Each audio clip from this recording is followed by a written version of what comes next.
Hola, mi nombre es Mariana Faría, yo soy abogada de formación, tengo una especialización en Derecho Sanitario, Derecho y Salud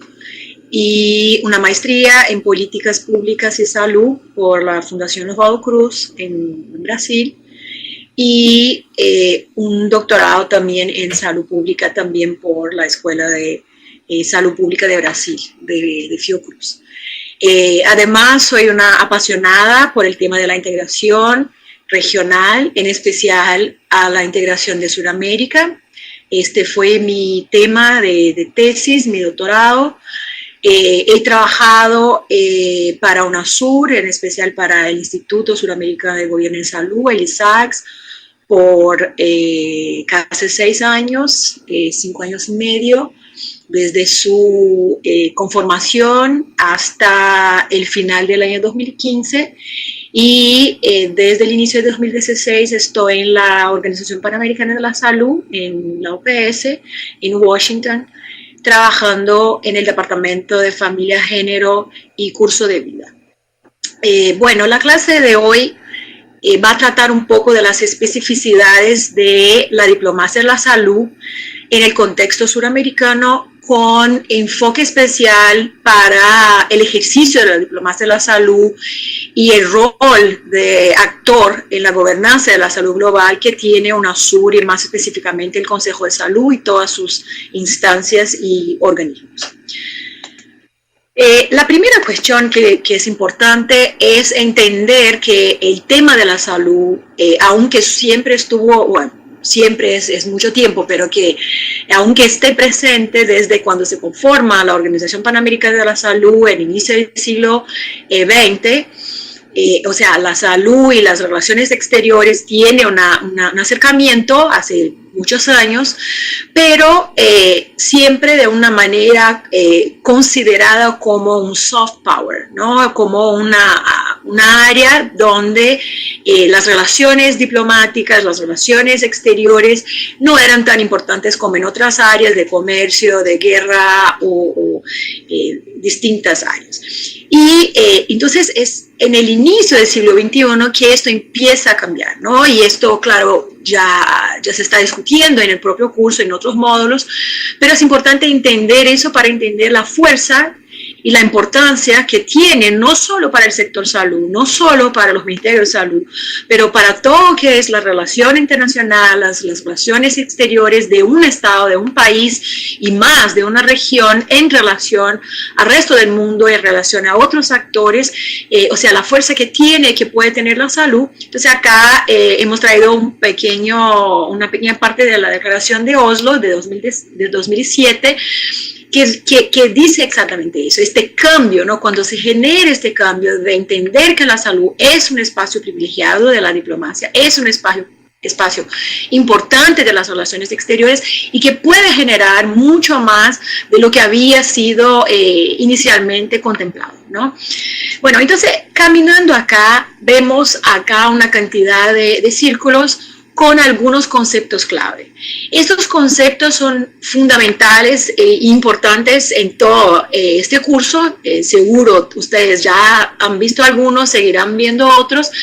pero son importantes para entender el rol de la diplomacia de la salud, entender cómo se mueven los actores en la gobernanza de la salud global, entender las diferencias entre salud global y salud internacional, cómo se dan esos cambios y cuáles son los elementos realmente que hacen con que en la salud global, en una arena múltiple de actores y de espacios de interacción, la diplomacia de la salud gana una fuerza y una importancia y puede generar a los estados y a los países y también a las regiones, y esto es importante y es lo que vamos a ver acá, ganos de nivel de soberanía y de nivel de decisión interna y externa en relación a sus propias políticas, en relación a la salud, pero también que se van a relacionar con el comercio, se van a relacionar con otros derechos humanos que están interrelacionados con el tema de la salud. Entonces, estos son conceptos importantes que permean la discusión de la diplomacia de la salud en un contexto de integración regional, específicamente en Sudamérica.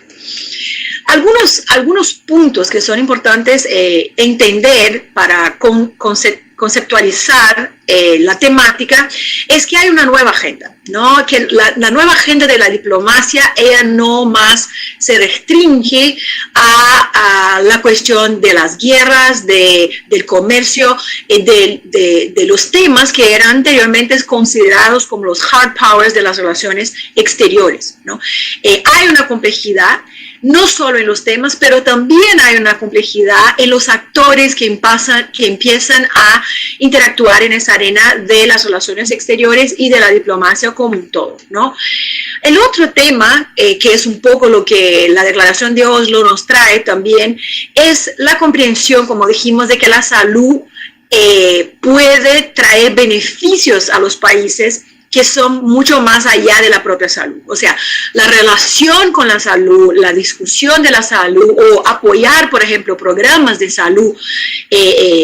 para una determinada área puede traer a un país, a un Estado, un aumento de reputación política, que puede mejorar su relación con otros estados en otras temáticas, en temáticas a veces más duras y más difíciles, donde los estados tienen más diferencias y donde la salud puede ser un espacio de acercamiento, porque los países muchas veces viven los mismos retos, las mismas dificultades,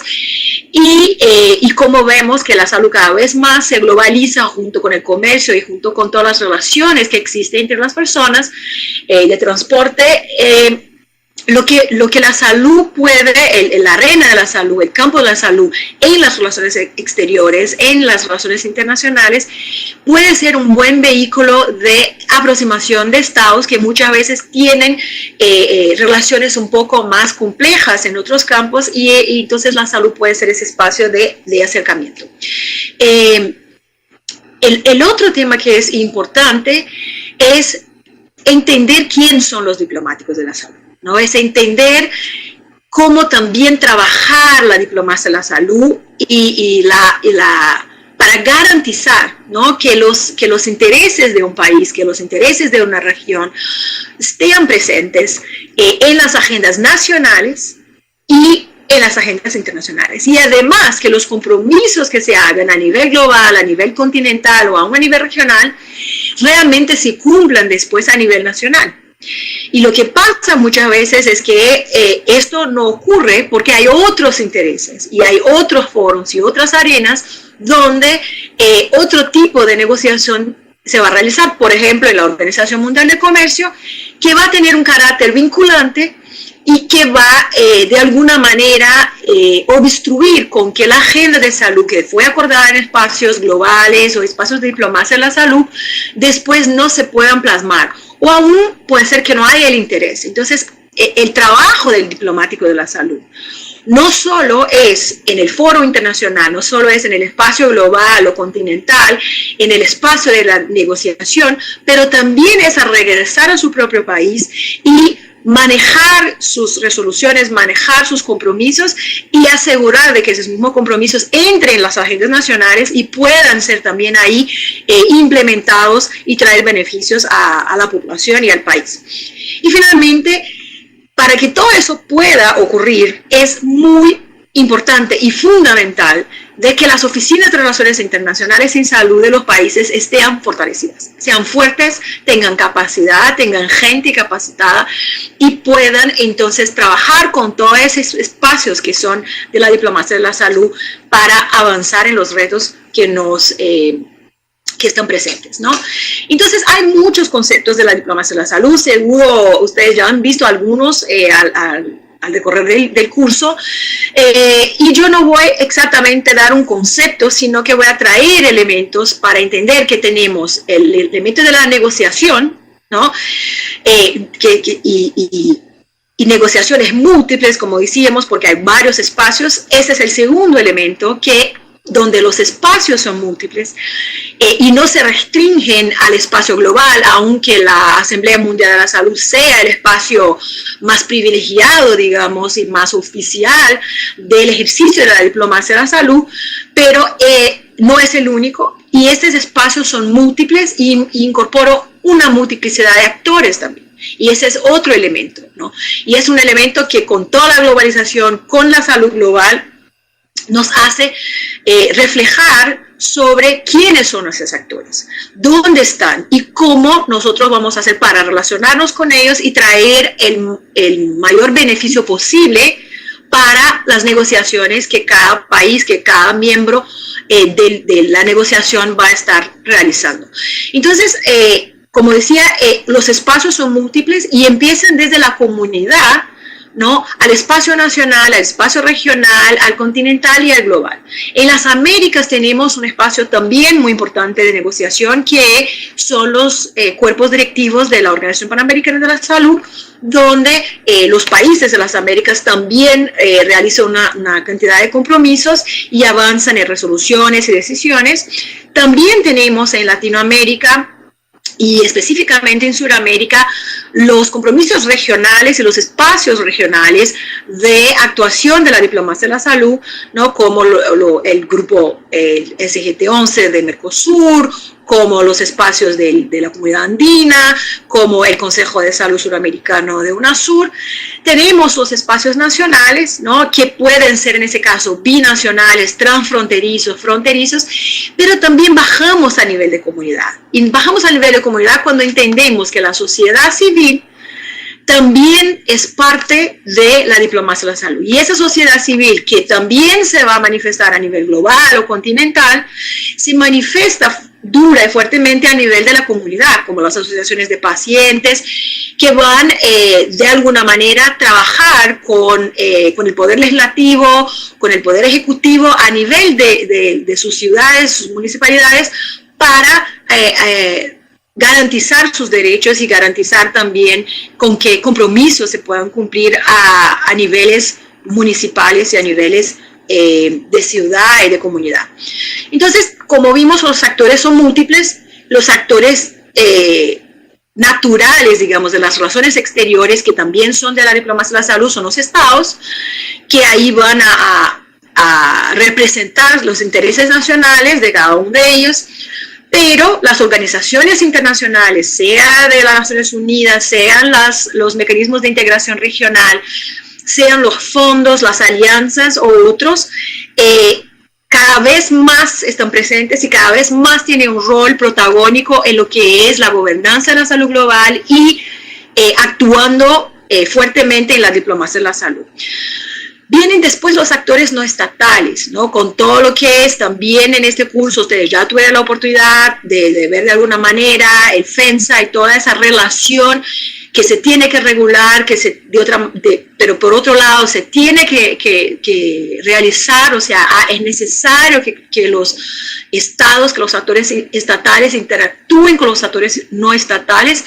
no solamente con las fundaciones y académicas y ONGs, pero también con el sector privado para buscar y encontrar soluciones para los problemas de salud. Y finalmente, como decíamos, la población, la sociedad civil, las comunidades, asociaciones profesionales o de pacientes o de familiares. Entonces, es un espacio que tiene múltiples instancias y que tiene múltiples actores, todos interactuando en lo que es la gobernanza de la salud y también actuando como actores de la diplomacia de la salud. Entonces, ¿cómo vemos los mecanismos de integración regional, que es un poco el tema de esta clase, en todo lo que es la diplomacia de la salud y la gobernanza de la salud, ¿no? Estos mecanismos cada vez más, o con el pasar de los años, se van creando nuevos, pero también se van cambiando un poco las dinámicas de cómo estos mecanismos interactúan, se relacionan y defienden los derechos de alguna manera o los intereses de sus regiones perante otros espacios globales o continentales, ¿no? Entonces, los mecanismos de integración regional, aquí tenemos algunos de nuestra región, pero podemos hablar también de mecanismos de otras regiones como el Afro o la Unión Europea, que tienen su actuación y que tienen a veces una actuación incluso más formalizada en relación a organizaciones como la Organización Mundial de la Salud, pero empiezan a ocupar formal e informalmente un rol central. ¿Por qué un rol central? Porque estos espacios, como vamos a ver, son espacios privilegiados para la defensa de los intereses de países que muchas veces solos no pueden tener voz. No pueden tener voz en los espacios globales y no pueden tener voz en los espacios continentales. Entonces, los mecanismos de integración regional van a traer la capacidad de que estos estados, de que esos países que históricamente viven un tipo de manipulación o un tipo de influencia de la agenda externa y de estados externos y de actores externos en sus propias políticas, en la definición de sus propias políticas, estos países encuentran en los mecanismos de integración regional un espacio privilegiado para la toma de decisión, para el consenso y para el posicionamiento común en los espacios globales y continentales. Entonces, ¿cuáles son las ventajas, ¿no? Como decíamos, de la integración regional para la actuación en la diplomacia de la salud? La integración regional fortalece a todos los países, a los grandes y a los chicos. La Unión Europea tiene sus posicionamientos comunes en la Asamblea Mundial de la Salud. Ahí están grandes países que deciden por manifestarse muchas veces a través de la voz del mecanismo de integración regional, porque entienden que la integración regional tiene beneficios y puede traer una fuerza distinta del Estado aislado. Pero más que todo, la integración regional trae un beneficio para los países que históricamente tuvieron sus políticas penetradas por la influencia externa. Estos países que están en el sur global, estos países como América Latina, que a lo largo de su historia han tenido, sea por actores como otros estados, sea por actores como otras organizaciones internacionales, han tenido sus políticas de salud frecuentemente influenciada por esos actores sin la capacidad interna de definirlas, sino que solamente responder a estas demandas externas. Entonces, para esos países, la integración regional, los bloques, los mecanismos de integración regional pueden ser muy beneficiosos en el sentido de fortalecer a esos estados que ya no se manifiestan solos, pero en bloque, con una voz mucho más fortalecida perante a otros grupos de países o perante a otros países y otros actores en los espacios de la gobernanza, de la salud global. Entonces, la UNASUR y la integración de Sudamérica. Es importante entender que la integración que propone UNASUR no es una integración económica. No es una integración tampoco que propone constituir, como de alguna manera fue todo el proceso de la Unión Europea, entidades supranacionales. El trabajo y el proceso de integración de UNASUR es un proceso basado en la diplomacia interna.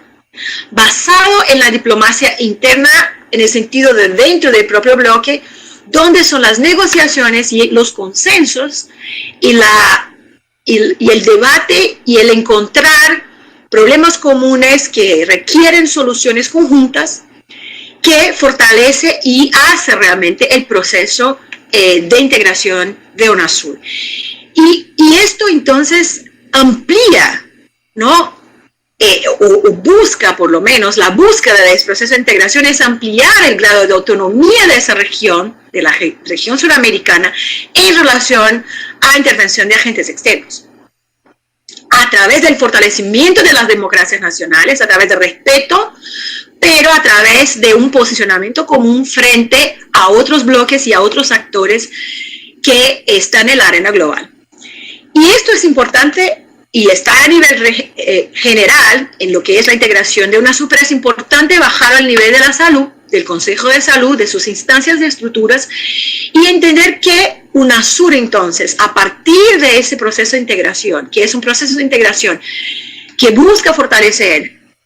la región frente a las amenazas, frente a la influencia de los actores externos,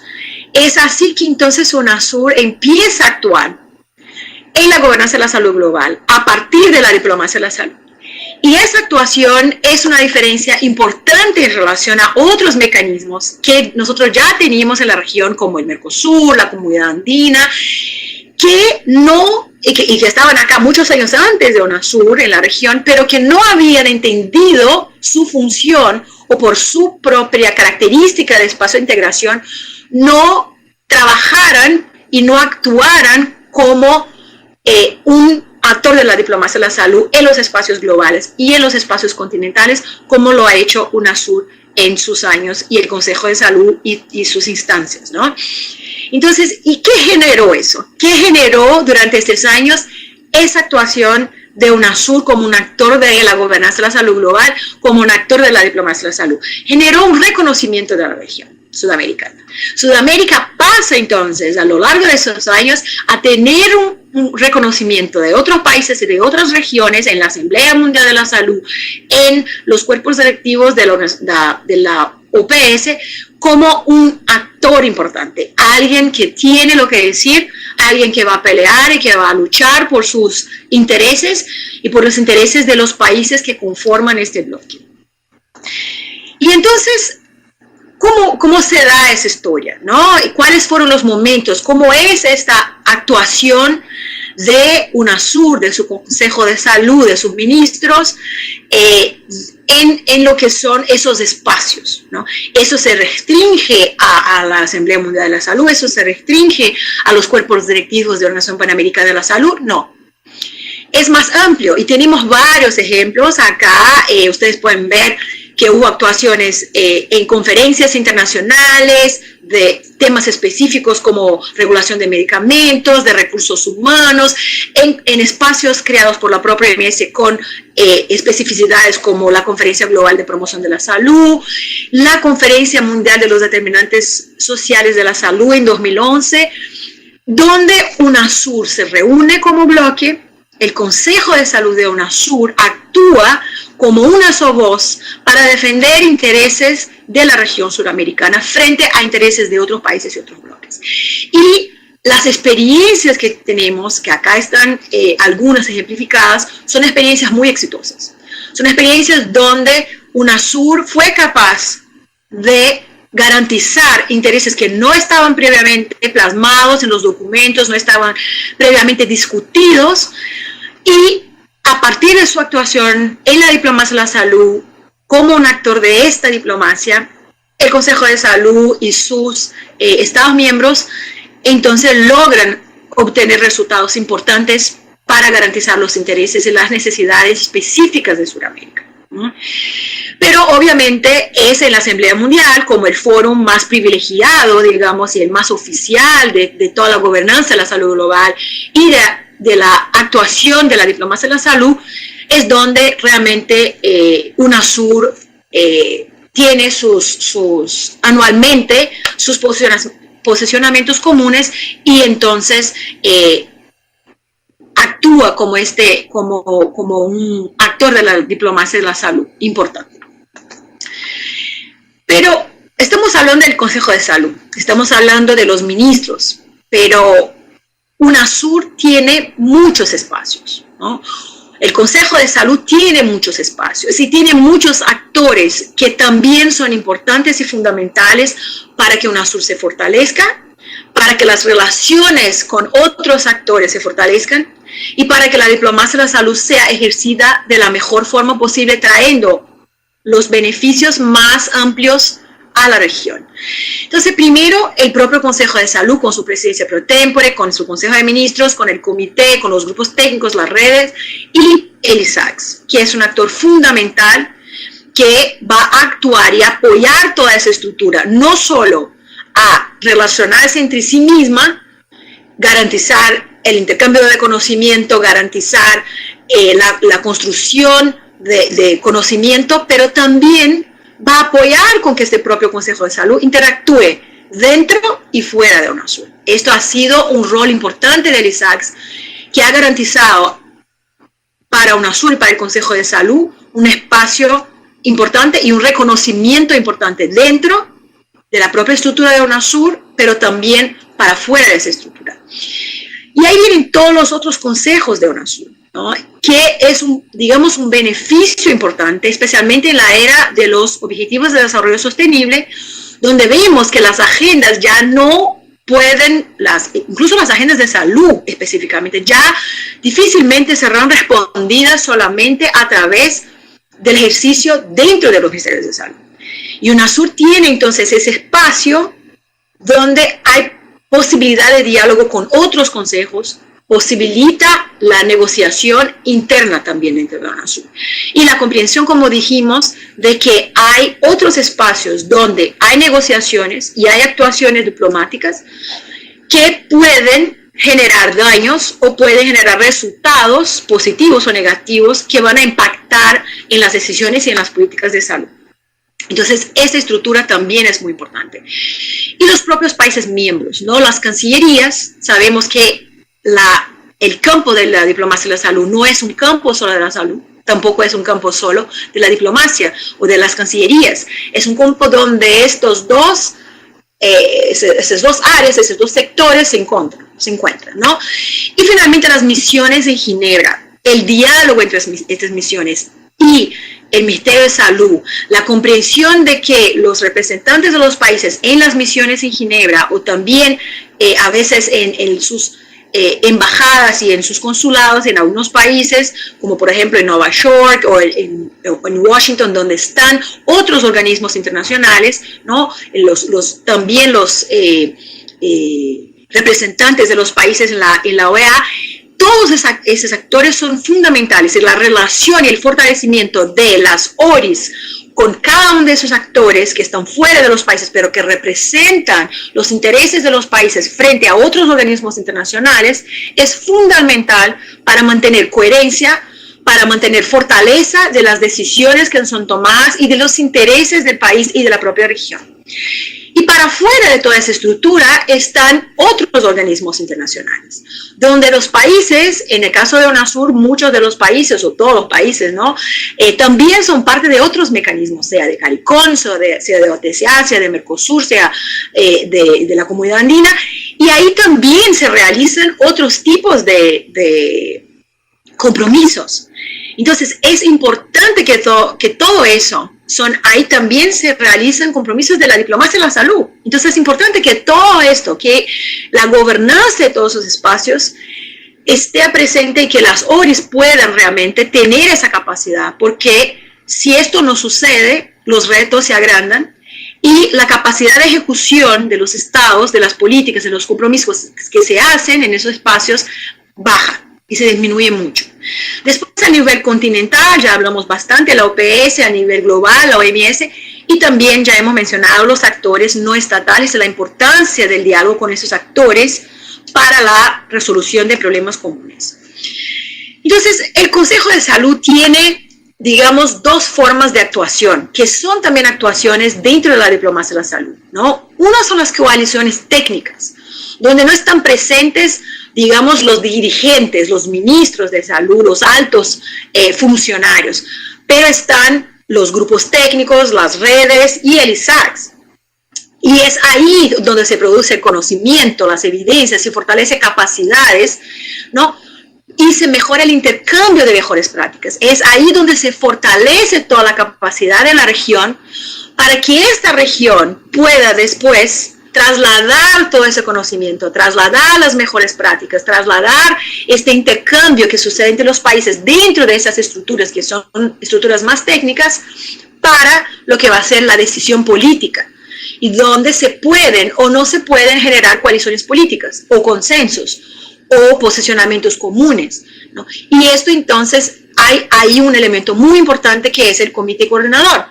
El comité coordinador debe ser el puente que va a tomar toda esta parte, todo lo que es las discusiones y los debates técnicos que ocurren dentro de todas las instancias y llevar esas necesidades, llevar los problemas ahí identificados o las posibles soluciones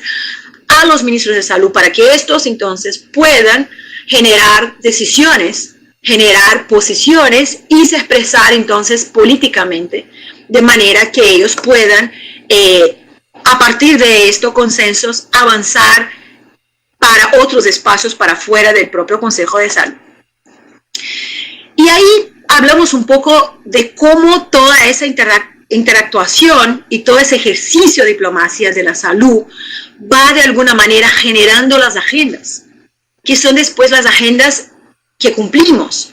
que son los compromisos que se hacen y que después necesitan transformarse en políticas, en programas. Y cómo hoy vemos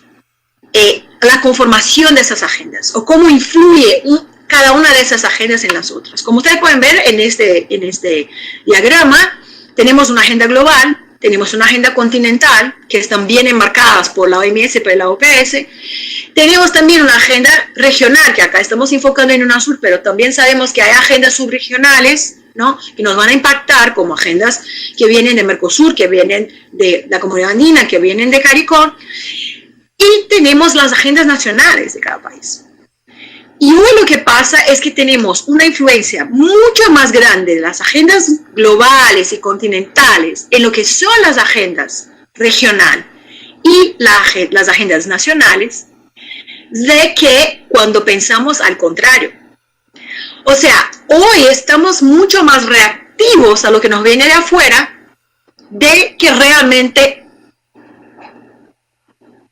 trabajar con la construcción de abajo hasta arriba, basada en las necesidades,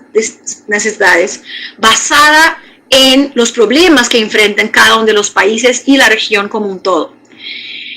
O sea, el impacto que hoy tienen los problemas regionales, los problemas de cada uno de los 12 países miembros de UNASUR, en lo que son las agendas continentales, la agenda global, hoy aún es frágil. ¿Y esto cómo se fortalece? Se fortalece a partir de que se fortalezca la capacidad de UNASUR como un agente de la diplomacia de la salud. Eso se fortalece a medida de que estos países pueden tomar posiciones comunes, pueden comprender cuáles son los problemas que enfrentan juntos y a partir de eso avanzar en influir en la agenda continental, en la agenda global, que después vuelve a influir en las agendas nacionales. Por eso el ejercicio de la diplomacia de la salud, por eso el ejercicio de la diplomacia de la salud a través de los mecanismos de integración regional es tan importante y es tan benéfico, no solo a la propia región, pero a cada uno de los países. Porque los países solos que enfrentan a otros actores a nivel global y a nivel continental, países que tienen más fuerza, que sea una fuerza económica, que sea una fuerza política, o a actores internacionales, incluso actores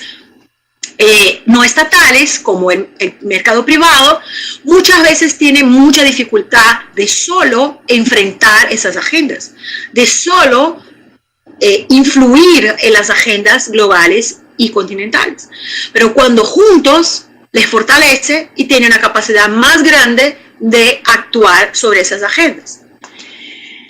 Entonces,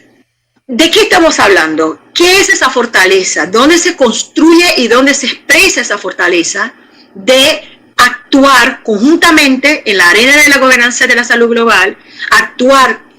en la diplomacia de la salud como un bloque regional? ¿Qué eso nos va a garantizar? Eso nos va a garantizar nuestra soberanía sanitaria.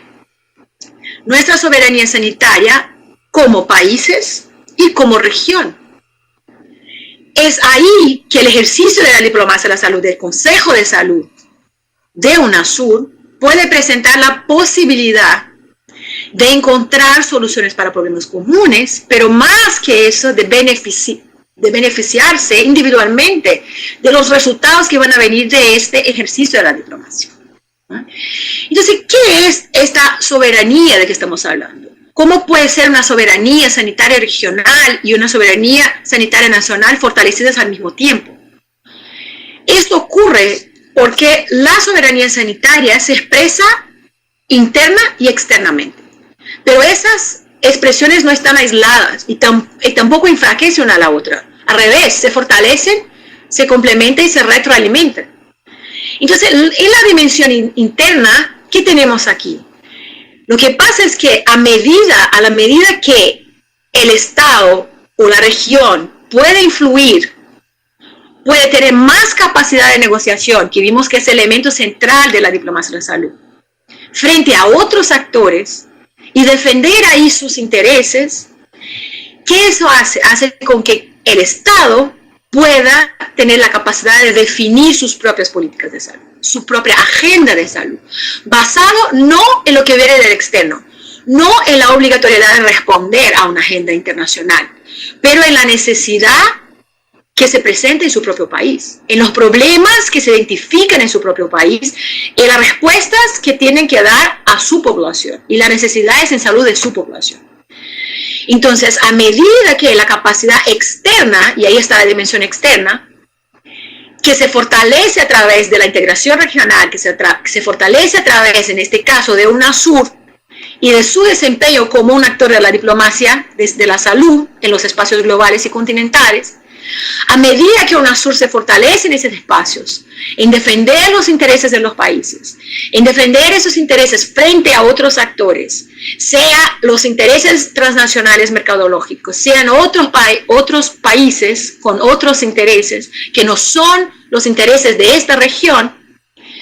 a medida que esto pasa, los países mismos se fortalecen porque pueden definir sus políticas y no más solamente reaccionar a las agendas que vienen de afuera. Por eso el ejercicio de la salud, de la diplomacia de la salud, la actuación dentro de la gobernanza de la salud global es tan importante y fundamental para esa región y para cada uno de los países miembros de la nación.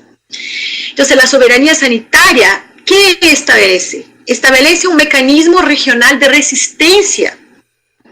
a la misma medida que refuerza la independencia y la autonomía en salud de los estados, de definir sus propias políticas. Y finalmente, pensando un poco en el futuro, pensando cómo vamos a movernos adelante, ¿no? La primera cuestión que tenemos que pensar es que si UNASUR no fortalece su capacidad de actuar en la diplomacia de la salud, esto enfraquece a los países. Eso enfraquece la capacidad de los países de tomar decisiones en relación a sus propias políticas de salud. Esto enfraquece la capacidad de los países de negociar con actores externos, con el mercado, con las industrias, con otros países, con fondos, con bancos. Eso enfraquece la capacidad de cada uno de los países. Entonces, es importante ampliar la capacidad de UNASUR de influir en las decisiones políticas en la arena de la salud global, para que los intereses individuales de cada país se puedan preservar también, y su capacidad de seguir avanzando en sus propias políticas y definir sus propias políticas pueda seguir fortaleciéndose. ¿Cuáles son los 3 elementos que diríamos que hoy necesitamos para seguir adelante y fortalecer esa capacidad de UNASUR? ¿No? La primera es lo que se está haciendo acá en este curso: fortalecer capacidades. Fortalecer las capacidades humanas, fortalecer las capacidades de cada una de las ORIs de los países, pero hay que avanzar, porque UNASUR tiene una constitución de 12 miembros, 12 países, lo que en una arena global puede no ser suficiente. Hay que avanzar, hay que interactuar con otros bloques, hay que encontrar en algunos espacios similitudes con Unión Europea, otros casos con Afro, en otros casos con los BRICS, en otros casos con CARICOM, en otros casos con COMISCA, con otros espacios que están presentes también en esos bloques, o incluso con países individuales, los países nórdicos de Europa, que muchas veces encontramos similitudes para algunos de los temas que defendimos en esa región. Hay que avanzar también para eso. Hay que interactuar para afuera como bloque fortalecido, pero agregar más alineados. Y finalmente hay que formalizar la representación de UNASUR en la Asamblea Mundial de la Salud y en los otros espacios, en también los cuerpos directivos de Organización Panamericana de la Salud y en todos los espacios posibles, porque hoy la representación o la actuación de UNASUR como un actor de la diplomacia de la salud en esos espacios es informal. Entonces, avanzar para esa formalización fortalece a UNASUR y fortalece a los países que conforman este bloque. Y finalmente, hay que mantener una agenda regional de salud en UNASUR. Aunque no sea una agenda en formato de plan, aunque no sea una agenda plasmada, pero la agenda plasmada en consensos, en lo que son los encuentros de problemas donde se identifican capacidad de movernos adelante juntos. Si esto no pasa, si UNASUR pierde su capacidad de interactuar, si UNASUR pierde su capacidad de consensuar, si UNASUR no avanza en fortalecer, esto puede generar para nuestra región y para cada uno de los países que conforman Sudamérica un enflaquecimiento frente a las agendas externas, frente a las influencias externas. Y si hoy tenemos poca influencia en relación a las agendas globales y tenemos dificultades muchas veces de negociar con actores externos, perdiendo la fuerza de UNASUR, aún más difícil eso va a se tornar. Aún más reactivos a lo que viene de afuera y menos propositivos seremos como región y como países. Pero seguro UNASUR seguirá avanzando, seguro este curso va a apoyar mucho para que las capacidades necesarias se generen y se fortalezcan y que la diplomacia en la salud sea cada vez más un ejercicio realizado diariamente, no solo por los actores de los ministerios de salud, por sus ministros, por sus jefes de las oficinas de relaciones internacionales, pero en interactuación con todos los otros actores que son parte de esta gobernanza de la salud global y que fortalecen los intereses y las necesidades de nuestra región. Les agradezco mucho y espero que esta clase les haya apoyado y les dejo entonces algunas lecturas al final para que puedan avanzar en los temas que les interesen y deseo mucha suerte en este curso y mucha fuerza para UNASUR. Un abrazo.